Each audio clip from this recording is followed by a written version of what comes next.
अब हम आपको यूनिट वाइज टॉपिक स्टार्ट करने जा रहे हैं। बहुत ध्यान से इसको देखिएगा, समझिएगा। अब वास्तव में रिलेशन जो है डाउटफुल पॉइंट पर आता है कहीं कहीं, इसलिए एक एक पॉइंट को आप नोट करते जाइएगा, देखते जाइएगा। रिलेशन में यूनिट फर्स्ट में पहला है रिलेशन, माने संबंध एवं उसका विशेष प्रकार है। दूसरा में फलन का प्रकार आपको पढ़ना है। तीसरा का यूनिट, इसी यूनिट में तीसरा का पॉइंट में आपको संयुक्त फलन और फलनों का फलन पढ़ना है। व्युत्क्रमणीय फलन पढ़ना है, द्वितीय संक्रियाएं पढ़ना है। इसके बाद इसी यूनिट में प्रतिलोम त्रिकोणमितीय फलन पढ़ना है, जो कि यह माने जी मेंस के लिए भी इम्पोर्टेंट है, एयरफोर्स, नेवी एवं अदर किसी भी कॉम्पिटिटिव एग्जाम में इससे क्वेश्चन आता है। यह यूनिट कॉम्पिटिटिव एग्जाम के लिए बहुत इम्पोर्टेंट है। अब सबसे पहला टॉपिक है कि आज हम जो चीज टॉपिक को हम लोग देखेंगे, उस टॉपिक में पहला पॉइंट होगा पुनरावलोकन। इसमें हम आपको बताने जा रहे हैं कि सेट को कैसे पहचान लीजिएगा, कैसे समझिएगा कि कोई सेट है। दूसरा पॉइंट इसमें आएगा कि उप समुच्चय कैसे किसी की निकालिएगा।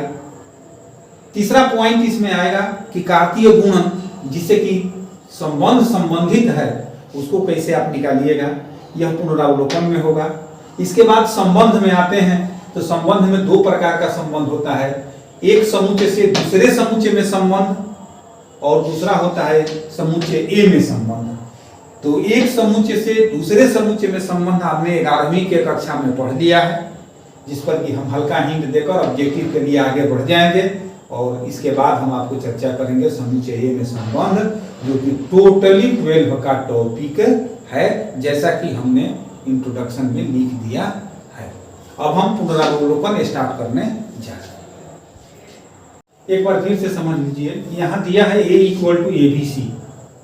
आपको ए के सभी वो संभव उप समुच्चय को ज्ञात करना है।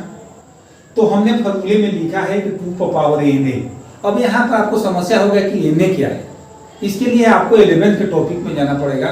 Na का मतलब होता है कि समुच्चय ए के अवयवों की संख्या, माने समुच्चय ए में कितने अवयव हैं। यहाँ जब हम देखते हैं कि समुच्चय ए में 3 अवयव हैं, A, B और C, इसलिए इसमें Na का वैल्यू हो जाएगा 3, इसलिए इसको सोल्व करेंगे तो हो जाएगा 8। दो समुच्चयों का गुणन कहिए या दो समुच्चयों का कार्तीय गुणन कहिए, किस प्रकार हम निकालते हैं और किस प्रकार परिभाषित करते हैं, इसी पर आपको संबंध का डिफिनेशन टिका हुआ है। यहाँ दो समुच्चय ए और बी हैं, जिसका कि कार्तीय गुणन हम A × B डिनोट करते हैं। इसको पढ़ते हैं, ध्यान से सुनिएगा, A × B। और यह जो होता है x y के युग्म अवयव का समुच्चय होता है। x y के युग्म अवयव का समुच्चय होता है, जबकि x को लिया गया है फर्स्ट सेट A से और y को लिया गया है सेकेंड सेट B से। जब भी आपको A × B निकालना होगा तो फर्स्ट जो एलिमेंट होगा फर्स्ट सेट से होगा, सेकेंड जो एलिमेंट होगा वो सेकेंड सेट से होगा। ये बात को आपको ध्यान देना है। ये आपको 12वीं के लिए परिभाषा नहीं याद रखना है, ये आपको जानकारी के लिए है। हम कैसे A × B निकालेंगे, A × A निकालेंगे, B × A निकालेंगे, B × B निकालेंगे, इसी पर आपको फंक्शन टिका हुआ है। अब हम एक एग्जाम्पल द्वारा इसको क्लियर करना है। ये थ्योरेटिकल जो क्लास है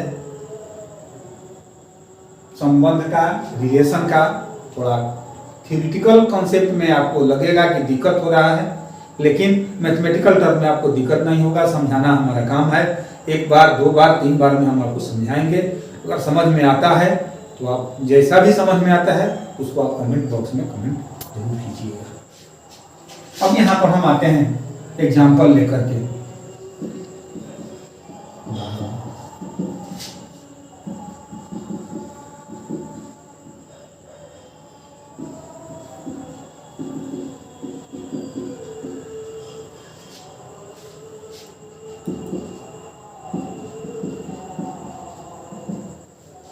देखिए यहाँ पर A = 1 2 3 है, B = 5 7 है।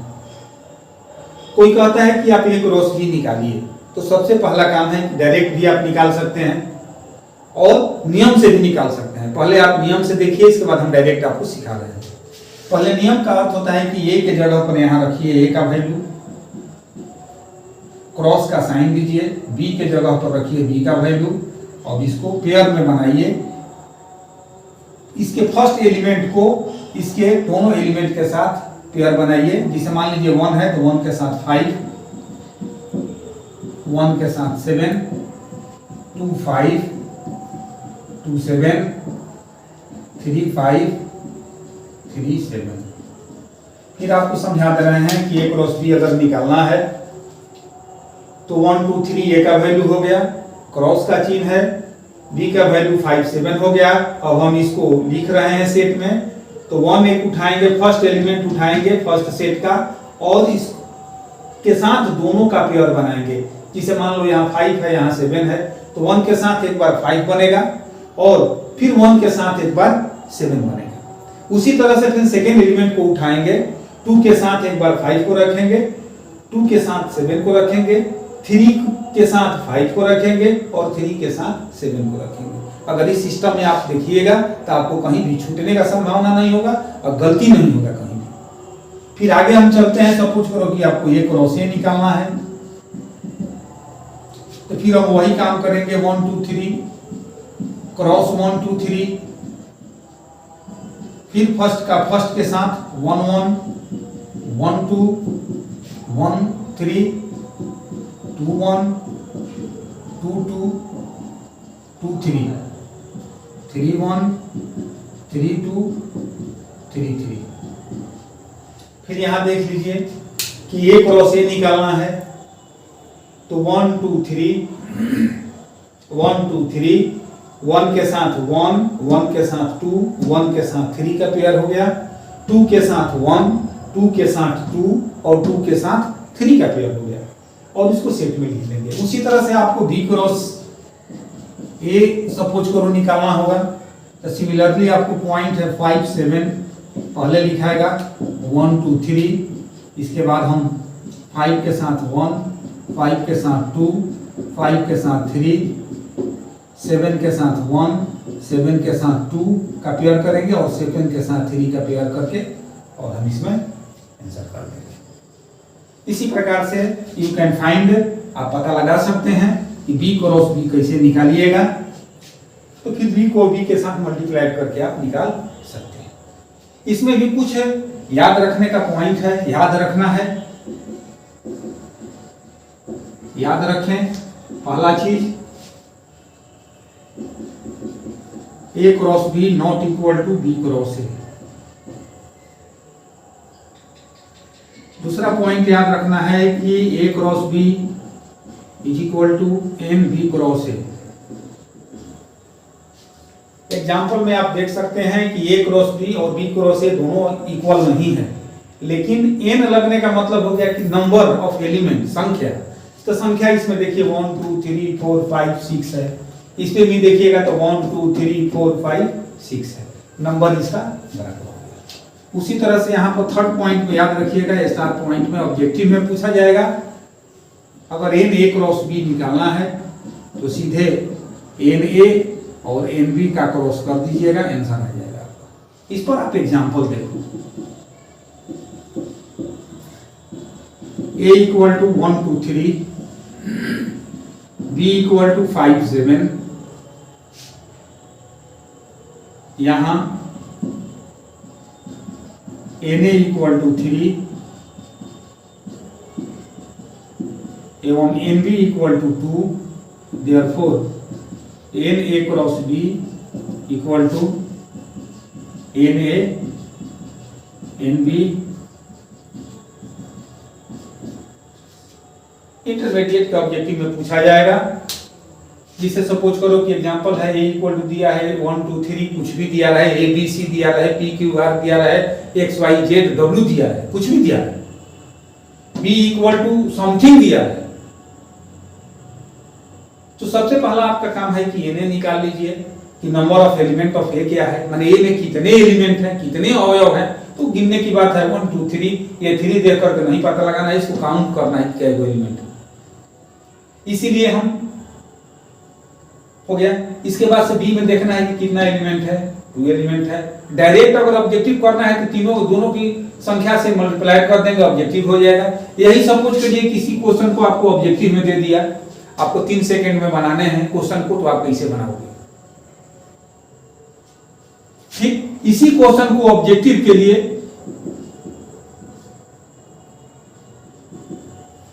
3 सेकंड में बनाने हैं, कुछ नहीं करना है। इसका नंबर काउंट कर लेंगे 3, इसका नंबर काउंट कर लेंगे 2, दोनों को मल्टीप्लाई कर देंगे 6 से आंसर कर देंगे, एकदम 2 सेकंड में आपका आंसर निकल जाएगा। ये ट्रिक आपको आगे काम करेगा। यह जो क्वेश्चन है, मैंने क्वेश्चन का मतलब हो गया कि इसमें ए का वैल्यू, बी का वैल्यू चेंज है। 2 बार इंटरमीडिएट के एग्जाम में भी पूछा है, एयरफोर्स में भी पूछता है। तो इस तरह के क्वेश्चन जो हैं आप करिएगा इजी वे में। अब हम आपको आने इस टॉपिक में कुछ और 1-2 पॉइंट लिखवा कर आपको आगे टॉपिक बढ़ेंगे। एक पॉइंट और रिमेंबर में याद रखिएगा,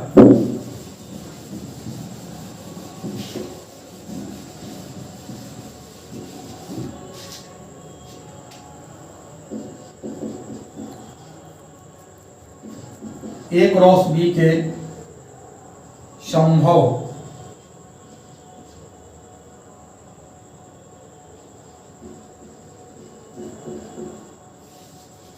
उप समुच्चयों की संख्या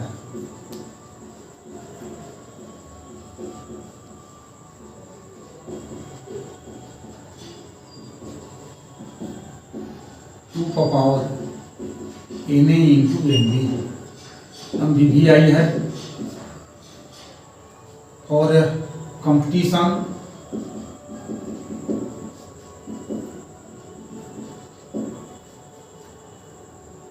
जहां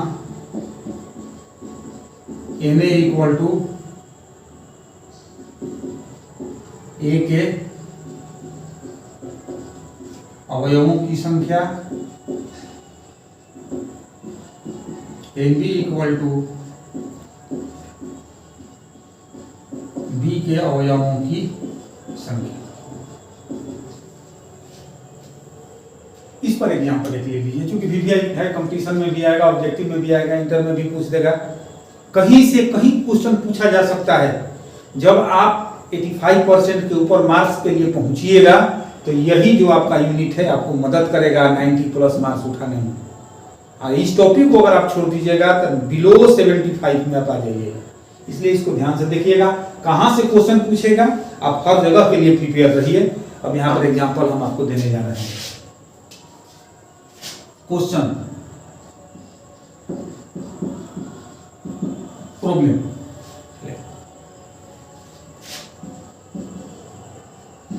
ए equal to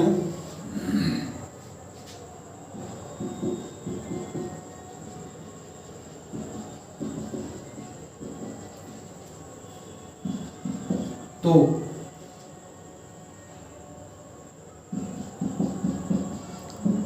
A cross B के सभी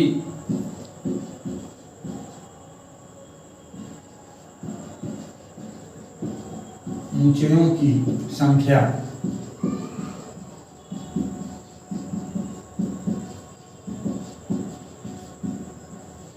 ज्ञात कीजिए। यहां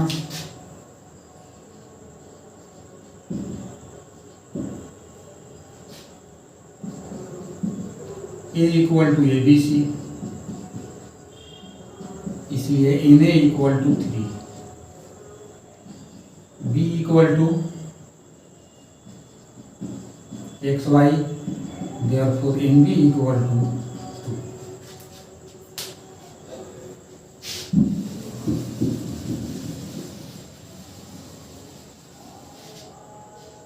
अब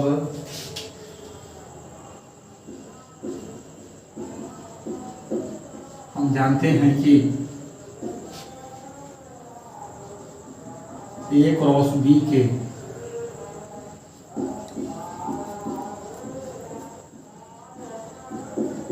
उप समुच्चयों की संख्या इज इक्वल टू 2 की पावर Na इंटू Nb, 2 की पावर 3 इंटू 2, 2 का पावर 6, 2 2 2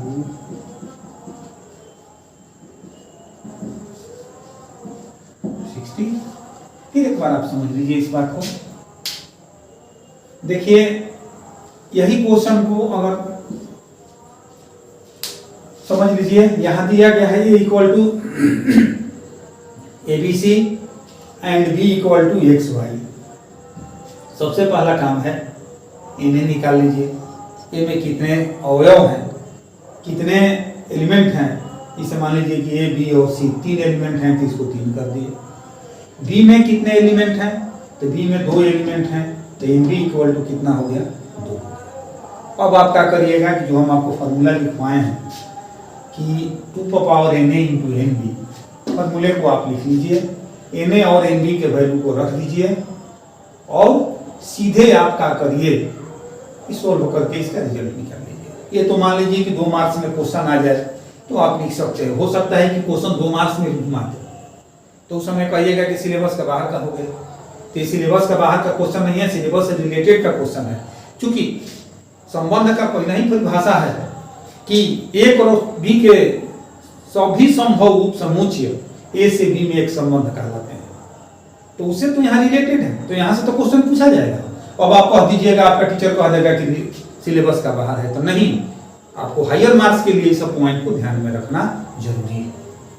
विशेष थ्योरी के लिए आप नोट्स देख लीजिएगा, बाद में बता देंगे कहाँ से आपको अवेलेबल होगा। फिर हम आपको आते हैं यहाँ पर। प्रश्न है कि ठीक है, मान लो कि लड़का कहता है कि सर इतना लेंदी क्वेश्चन हो गया, इतना बड़ा क्वेश्चन हो गया, तो मैंने पहले भी कहा है कि यह जो क्वेश्चन है इस तरह से आप बनाओगे 2 मार्क्स के लिए, स्टेप बाय स्टेप आपको नंबर मिलता है।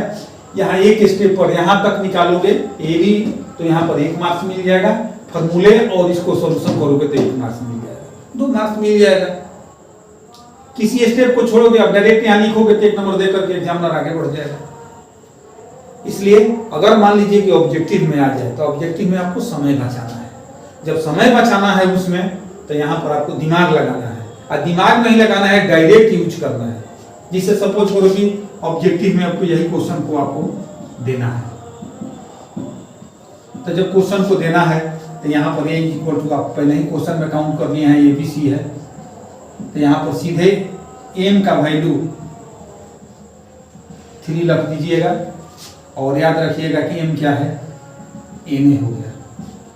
B इज इक्वल टू है XY, इसका मतलब हो गया कि N का वैल्यू क्या रख दीजिएगा, 2 रख दीजिएगा, और N की इसको डिनोट आप मान लीजिए कि BNB द्वारा करते हैं।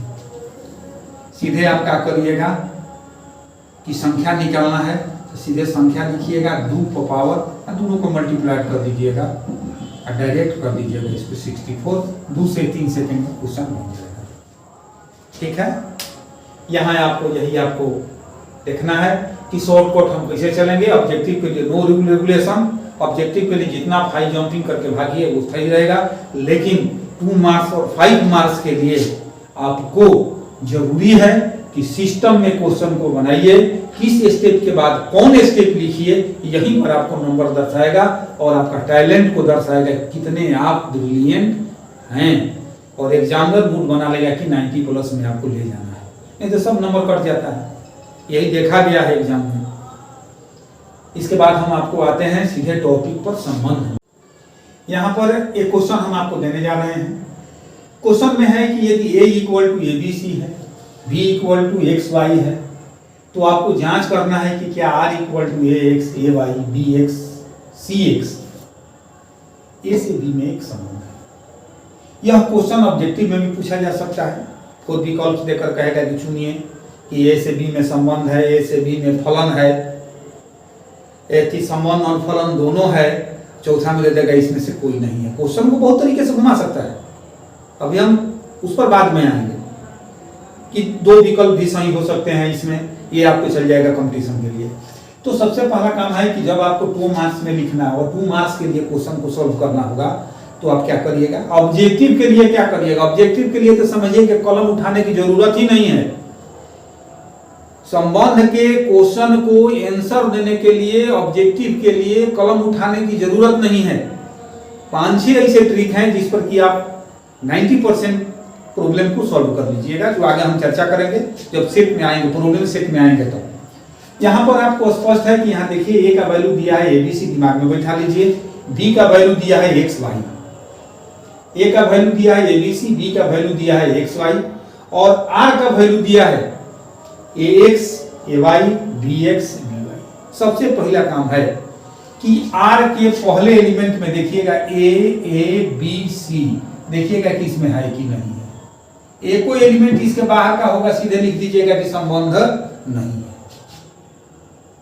फिर समझा देते हैं, इसके फर्स्ट एलिमेंट को आप देखिएगा, अगर ए में टोटल होगा तो आप मान करके चलिएगा कि संबंध है।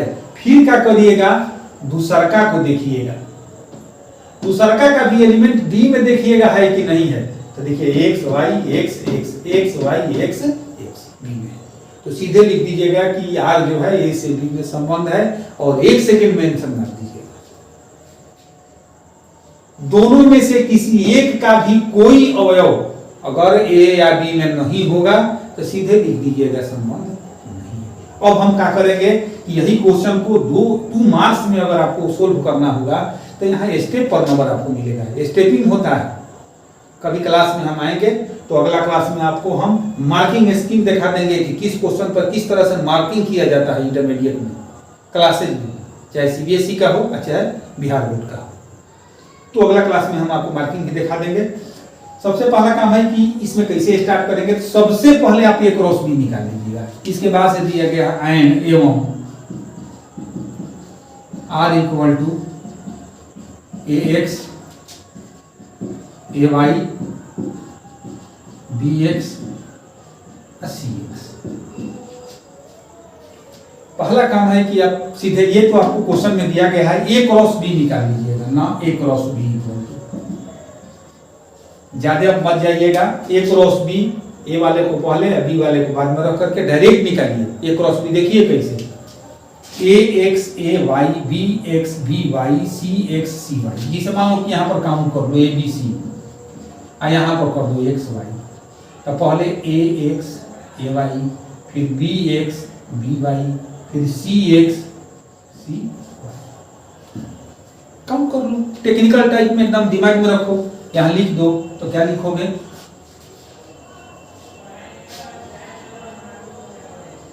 AX, AY, BX, BY, CX, CY। अब हम क्या करेंगे कि यहां देखेंगे AX, A क्रॉस B में है, टिक लगा ली, मन में टिक लगाएंगे, इसको मिटा देंगे। फिर AY इसमें है, इस पर भी टिक लगा लिए, इस पर भी ठीक है। PX इस पर भी ठीक है और CX भी है। चारों का चारों A क्रॉस B में मिल गया। अब हम क्या करेंगे कि हमने टिक को लगा लिया कि टिक देख करके आप कंफर्म हो गए कि नहीं R का total element A cross B में है। अब इस टिक को आप मन में लगाए हैं, इसको हटा दीजिएगा। यहाँ एक लाइन लिखिएगा, सिंस, चूंकि। यहाँ चूंकि लिखना एकदम जरूरी है। R subset A cross B, तो R A से B में एक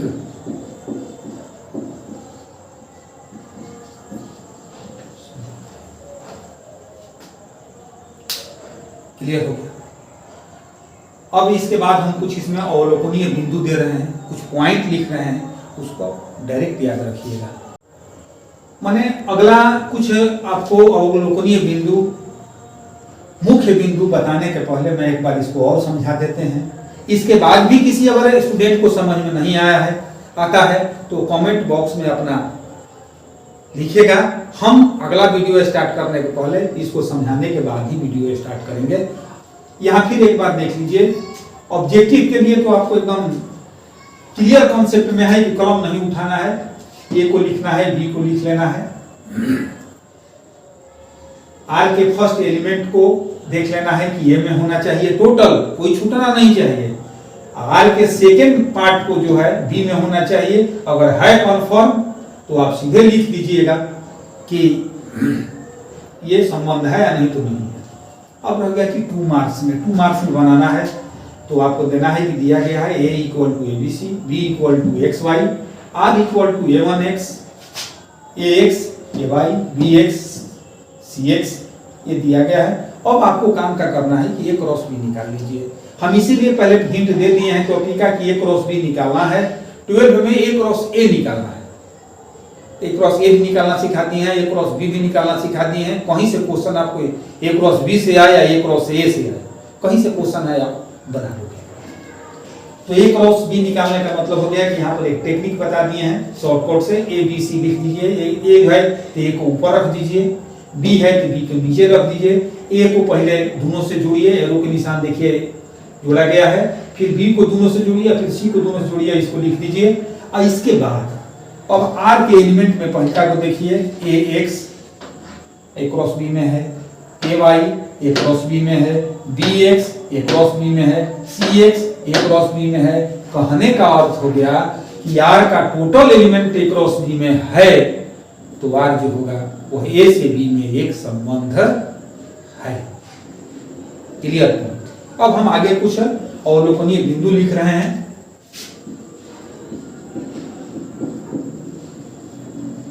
अवलोकनीय याद रखने वाले तथ्य।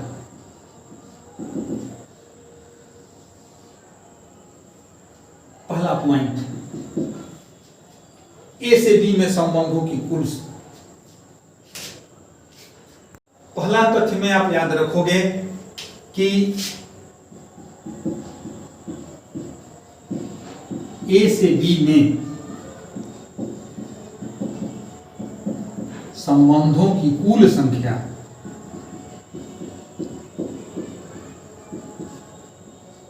फॉर्मूला याद रखिएगा, 2 का पावर m, जहां m is equal to n और n is equal to n। ये फॉर्मूला हो गया। जिसे सपोज करो, उदाहरण है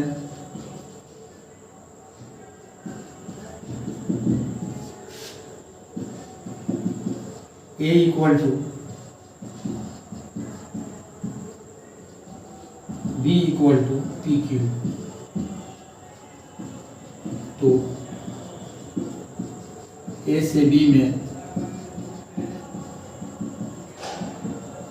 संबंधों की कुल संख्या है खाली स्थान। तो यहां पर देखिए आंसर में क्या करिएगा, m इज इक्वल टू पहले निकाल लोगे na is equal to 3, n is equal to nb is equal to 2, इसलिए a से b में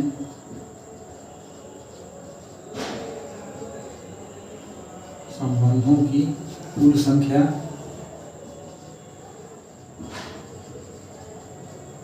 इज इक्वल टू 2 का power mn is equal to 2 का पावर 3 इंटू 2 का पावर 6 इज इक्वल टू 64। एक बार और समझा देते हैं इसे। ऑब्जेक्टिव जैसे आपको बना दिए हैं, a equal to XYZ, b equal to PQ, a से b में कुल संबंध का संख्या निकालना है। सीधे आप m का वैल्यू निकालिएगा, जैसे कि फॉर्मूले पर हमने 2 का पावर mn लिखा है, तो m का वैल्यू na हो गया। na माने a में एलिमेंट कितना एलिमेंट है, तो इसमें 3 एलिमेंट्स हैं, b में जो है 2 एलिमेंट्स हैं, तो n का वैल्यू 2 हो गया। अब फॉर्मूले पर बैठा करके 2 का पावर mn हो गया, 2 का पावर 3 इंटू t, 2 का पावर 6 इज इक्वल टू 64।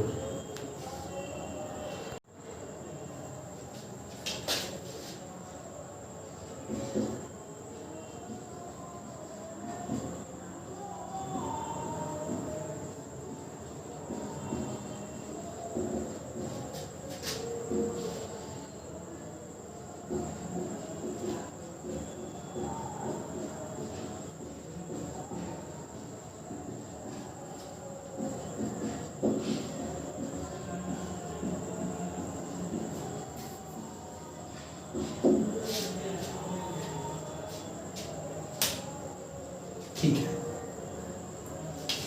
यहां पर देखिए ये आर का प्रांत, सहप्रांत और परिसर, ये ऐसा टॉपिक है कि हमेशा डाउटफुल में रहता है, हमेशा डाउट करते रहे। हम आपको कॉम्पिटिटिव व्यू से भी लिख दे रहे हैं और सिंपल वे में पहचानने के लिए भी लिख दे रहे हैं। जैसे मान लीजिए कि प्रांत आपको है, तो प्रांत के लिए याद रखिएगा A such that A B belongs to R, सभी A comma B belongs to. ये हो गया प्रांत के लिए। आप कुछ समझ में नहीं आए कि हमने क्या लिखा। प्रांत जो होता है, आर का जो प्रांत होता है, ए माने फर्स्ट एलिमेंट का जो सेट होता है, और इसमें यह ध्यान रखना है कि ए कमा बी जो है वह आर से रिलेटेड हो, साथ ही साथ ए कमा बी बिलोंग्स टू ए हो। इसको आपको एयरफोर्स नेवी में डायरेक्ट पूछता है ऑब्जेक्टिव में, 90% लड़के इसमें गलती कर देते हैं, उसको पकड़ में नहीं आता है कि क्या लिखें। लेकिन हम सिंपल वे में लिखते हैं। अगर मान लीजिए कि इंटरमीडिएट में आपको क्वेश्चन को बनाना है, तो जो आपका आर दिया गया है रहेगा, आर के फर्स्ट एलिमेंट का अगर सेट बना दीजिएगा तो प्रांत होगा। फर्स्ट एलिमेंट का अगर सेट आर के बना दीजिएगा, ये क्या है, आर का फर्स्ट एलिमेंट है, तो जितना भी आर का एलिमेंट है उसका फर्स्ट का अगर सेट बना दीजिएगा तो प्रांत हो जाएगा। सेकेंड का सेट बना दीजिएगा तो परिसर हो जाएगा, और सेट बी को उठा लीजिएगा तो सहप्रांत हो जाएगा। यही आप याद रखिएगा। पहला, आर के प्रत्येक एलिमेंट का फर्स्ट जो प्रत्येक एलिमेंट का जो फर्स्ट घटक है, पहला घटक है, उसका अगर सेट बनाइएगा प्रांत होगा। उसके दूसरे घटक का सेट बनाइएगा तो परिसर होगा, और सेट बी डायरेक्ट क्या हो जाएगा, सहप्रांत होगा। इसको नोट कर लीजिएगा, ये कहीं भी पूछा जा सकता है। इसको हम यूं भी लिख सकते हैं यहां पर कि आर के सभी अवयवों के प्रथम घटकों का समुच्चय सहप्रांत।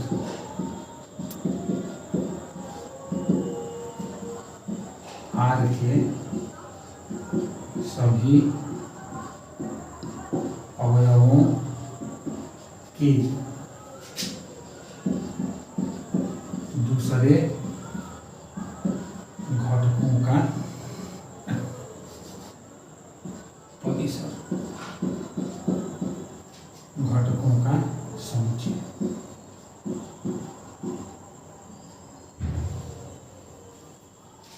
इसी को आप लिख सकते हैं डी such that A B belongs to R, comma A comma B दोनों होना चाहिए, ए होना चाहिए, सब लिखा गया।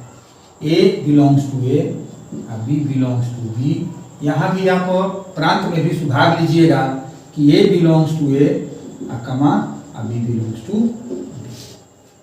फिर हम आपको समझा दे रहे हैं प्रांत। A comma B belongs to R, A को लिया गया है सेट ए से, बी को लिया गया है सेट बी से, लेकिन इसमें से चुनना है केवल ए को।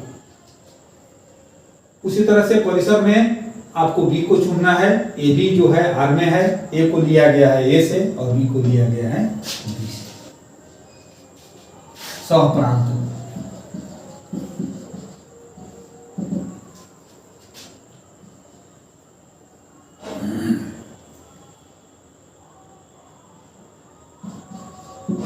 सहप्रांत जो होता है सेट बी होता है, हमने बी लिख दिया है। इस पर एक एग्जांपल देते हैं, 2 और पॉइंट है, इसके बाद से अगला वीडियो में आपको चर्चा किया जाएगा। थ्योरेटिकल, विशेष थ्योरेटिकल कॉन्सेप्ट के लिए मैंने जो पीछे फॉर्मूले का चर्चा किया है उस पर एक एग्जांपल है, इसको देखने से और वो क्लियर हो जाएगा। उसको डायरेक्ट याद रखिएगा ऑब्जेक्टिव के लिए, यहाँ देखिएगा सॉल्यूशन के लिए। यहाँ पर आप जैसा कि देख रहे हैं a equal to 1 2 3, b equal to 4 5 6 7 और r इक्वल टू दिया गया है x comma y such that y equal to x plus 1, x belongs to a, y belongs to. सबसे पहला काम है कि आप आर को लिखिए। आर को कैसे लिखिएगा, तो लिखने का एक शॉर्टकट तरीका हम आपको एकदम टेक्निकल घुमा देते हैं यहीं से, जो कि आपको 11th के एनसीईआरटी से मिलता जुलता मेथड होगा, एकदम न्यू मेथड होगा। आप इस आर को यहाँ लिख सकते हैं x, x प्लस 1, जबकि x belongs to a, since y equal to दिया है x प्लस 1। हमने y का वैल्यू यहाँ रख दिया। अब हमने x का वैल्यू इसमें से देख करके रख रहे हैं, तो इसको हम देखिए पेयर बना रहे हैं। x का वैल्यू 1 रखेंगे तो यहाँ पर क्या हो जाएगा, 1 प्लस 1, इसका वैल्यू 2 रखेंगे तो 2 प्लस 1, इसका वैल्यू 3 रखेंगे तो 3 प्लस 1।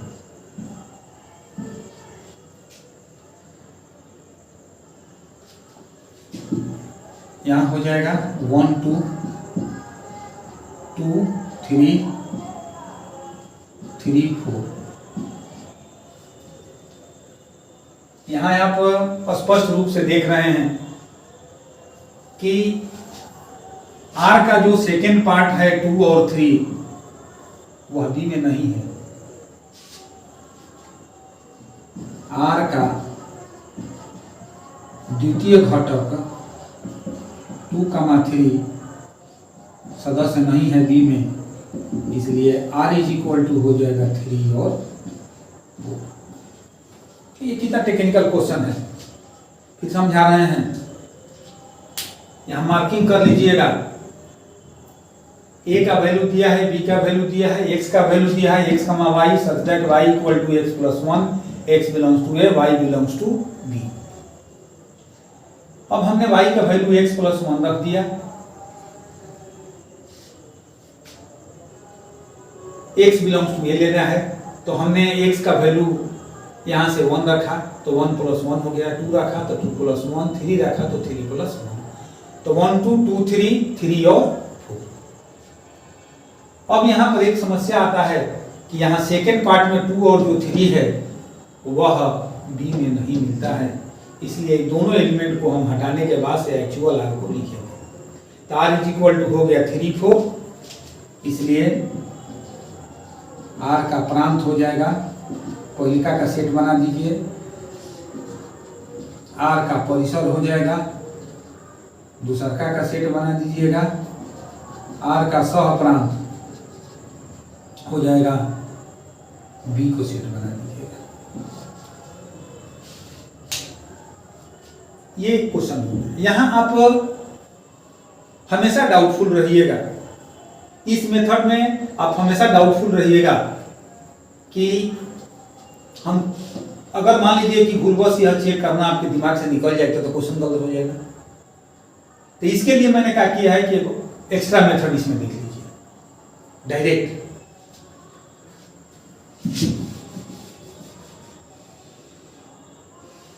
हमने यहाँ आपको तीनों पॉइंट को समझाने के लिए एक उदाहरण दिया है, एग्जांपल दिया है। एग्जांपल में है कि a equal to 1 2 3, b equal to 4 5 6 7, a से b में संबंध r equal to x comma y such that y equal to x plus 1, x लेना है a से और y लेना है b से। तो हमको r का प्रांत सहप्रांत परिसर ज्ञात करना है। सबसे पहला है कि यहाँ दिया है a equal to b equal to r equal to, यहाँ से हम पहले r को काउंट करेंगे। देखिए यहाँ पर है y equal to x plus 1, तो जब x is equal to 1, y is equal to 1 plus 1 is equal to 2, not belongs to b। x is equal to 2, y is equal to 2 plus 1 is equal to 3, not belong to b। x is equal to 3, y is equal to 3 plus 1 is equal to 4, belongs to b। Therefore r is equal to हो जाएगा कितना, 3 4। Therefore r का प्रांत is equal to 3 are का परिसर is equal to 4, are का सहप्रांत is equal to, ठीक है। फिर एक बार समझा देते हैं। यहाँ आपको x, y, y equal to x plus 1, x belongs to a, y belongs to b दिया गया है। पहले हम r को रोस्टर रूप में लिखेंगे। रोस्टर रूप में लिखने के लिए जो तरीका है, आपको पीडीएफ में जाकर के जो लिंक दिया गया है उस पर आप डाउनलोड कर सकते हैं थ्योरेटिकल कंसेप्ट का। उसमें हमने बताया है कि r को हम 5 तरीके से रिप्रेजेंट करेंगे, रोस्टर रूप में, समुच्चय निर्माण रूप में, टेबुलर रूप में, जाल के रूप में, एरो के रूप में। तो उसका चर्चा आपको वीडियो में मिलेगा, उसको जा करके कमेंट में या सब्सक्राइब करके आप डाउनलोड वहां से लिंक पर कर सकते हैं और इसके बाद आपको बताइएगा हमको। इसके यहाँ पर है कि y equal to x plus 1 है। अब हम क्या करेंगे कि x का मान 1, 2, 3 रख करके अलग अलग y का वैल्यू निकालेंगे और चेक करेंगे कि जो y का वैल्यू आ रहा है वो b में है कि नहीं। यदि b में नहीं आएगा तो पेयर को छोड़ देंगे, जो पेयर b में होगा उसका हम पेयर बना करके r का वैल्यू लिखेंगे। फर्स्ट वाला का जब सेट बनाएंगे तो प्रांत होगा, सेकंड वाले को सेट बनाएंगे तो परिसर होगा और सह प्रांत क्या हो जाएगा।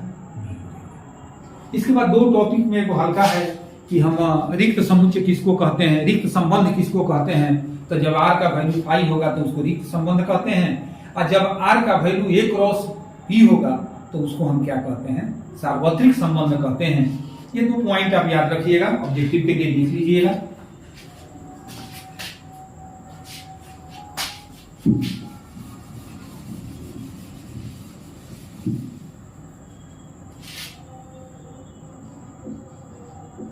रिक्त संबंध के लिए कंडीशन होगा r इज इक्वल टू 5। सार्वत्रिक संबंध के लिए कंडीशन होगा r equal to a cross b। यदि r का वैल्यू a क्रॉस b के सेम हो जाए तो समझिएगा कि संबंध सार्वत्रिक है, और यदि r का वैल्यू माने r में कोई एलिमेंट ना हो, एम्प्टी हो जाए तो समझिएगा कि रिक्त संबंध है। यह टॉपिक यहाँ पर खत्म किया जाता है। अगला टॉपिक है आपको लेक्चर नोट्स, समुच्चय A पर संबंध टोटली 12वीं का होगा। टोटली 12वीं का होगा। जितना हमने पढ़ाया है शॉर्टकट में पढ़ाया है। विस्तार से थ्योरेटिकल कंसेप्ट के लिए आप कमेंट में जाकर के जो लिंक है, लिंक से आप डाउनलोड कर सकते हैं और इसके बाद से आप उसको देखिएगा। वो आपको बहुत सुविधा मिलेगा पढ़ने के लिए, कंपटीशन के लिए भी और प्रतियोगी परीक्षा की तैयारियों के लिए भी। इसी के साथ ये देखिए।